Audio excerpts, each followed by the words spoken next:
تحياتي. بكل تأكيد شفتي المينياتور وبغيتي تتعرف على أكبر حولي في المغرب. يلا معايا نشوفو أكبر حولي في المغرب.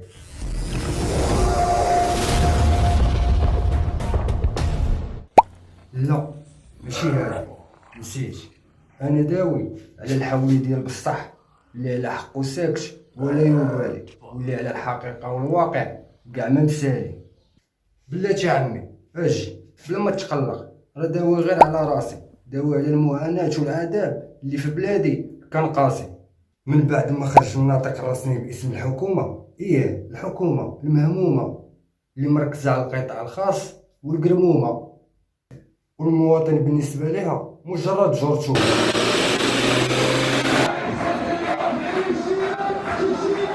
علاش كيتم القمع ديالنا؟ علاش هادشي اللي مبغيتش نفهم، علاش كيتم القمع ديالنا؟ اذا حنا دستور حبل على ورق. ما فهمتش انا دابا القمع ديال السلطات، ما فهمتش هما متضررين، ما فهمتش. حنا خرجنا وكنعبروا على الغلاء المعيشي، الغلاء الفاحش. كنطلبوا من الدوله ايجاد حلول سريعه على ان السياسه ديال تفقير الفقير واغناء الغني كدور الطبقه الفقيره، كدور الطبقه الفقيره. الفقير في المرقه ما بقى دابا حاليا ما قادر ياكل. الله يدير الشاوي ديال الخير والصافي. انا شو عرفت احنا عليك والله شو العدد ديالكم اكثر منا حنا. شوف صاحبي راه الشيء راه واش شويه د العقل صاحبي، وانت المخزن يكون شويه ذكي، كل شويه د الانتيليجونس في التعامل، راه ماشي هكا تسير الامور في البلاد.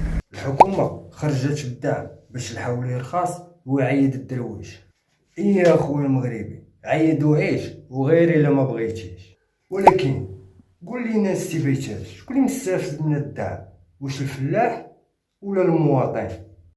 قمنا بواحد المجموعه من الاجراءات لمواكبه تزويد السوق الوطنيه باللحوم الحمراء، وربما من خلال هذه الندوه هذه في كل مره كنا كنتكلموا عليها. اولا الاعفاء من الرسوم ديال الاستيراد، ثانيا الاعفاء من الضريبه على القيمه المضافه، تشجيع مجموعه من المتدخلين والمستوردين والمنتجين اللحوم الحمراء على انهم يمشيوا بشكل اكبر في هذا المسار هذا.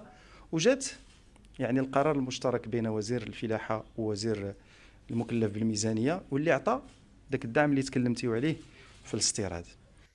على ما فهمت مستافد لا فلاح ولا مواطن، اللي مستافدين هما صحاب الشكاره والمستوردين، على كل راس 500 درهم واخدين، ومن رسوم الاستيراد والقيمه المضافه معفيين.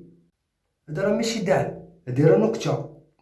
نسيت بغيت نقول راه هوته لصحاب الشكاره باش ياخذوا المبادره، باش يبيعوا ويشريوا في الشعب بكل وطنيه وحريه والاستنتاج.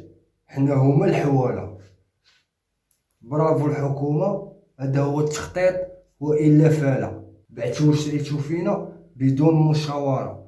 على الاقل غير تشاوروا معنا، يمكن يكون عندنا حل احسن للمعادله. تصدرونا حنا تستوردوا الحواله. ونتمنى تكون عرفتي شكون هو اكبر حولي في المغرب، وهو مشى بلا ما تشدك الدهشه. هذا راه مواطن مغربي خرج يهدر بقوه الفقصه. ان شاء الله.